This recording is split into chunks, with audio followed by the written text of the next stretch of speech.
F2 generation.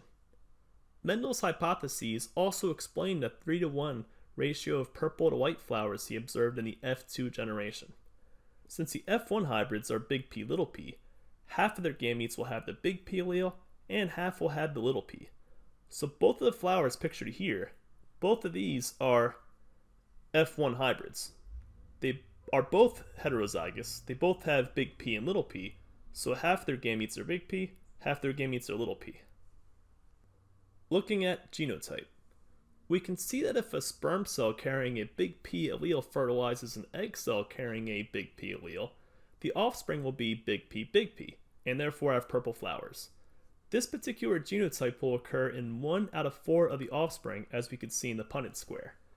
So if you look at the Punnett Square, you see that the top part of the square contains gametes from the male, the sperm, big P or little p alleles, and on the left side of the square, we have gametes from the female, the eggs, again, with big P or little p.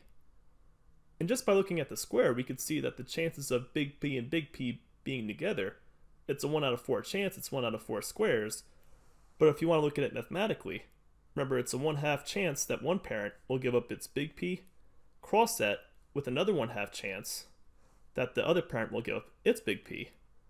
And then we multiply those out, it's a total of a 1 out of 4 chance of the offspring having big P. Looking at genotype, 1/2 of the offspring will inherit 1 big P allele and 1 little p allele. So 1 out of 2 of the offspring, or in this case 2 out of 4 of the possible genotypes shown in the square, will be heterozygous big P little p. They will also have purple flowers since purple is dominant to white. Typically, any color is dominant to white. Looking at genotype, the remaining 1 out of 4 of the F2 plants will inherit a little p allele from each parent, giving it a genotype of little p and a phenotype of white flowers. So as we can see, it's only in this one square out of the 4 that we have 2 little p's and no big P, because whenever it has a big P, it will have the phenotype of the dominant big P allele, the purple. Genotype versus phenotype.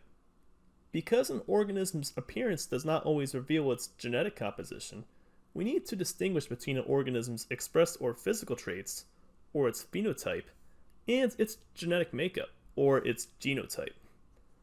In Mendel's pea plants, there are 2 flower color phenotypes, purple or white, but there are 3 different genotypes, big P, big P little p, or little p.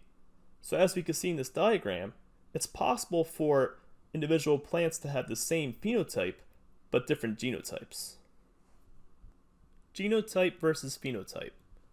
Complete the chart below for the flowers we just discussed.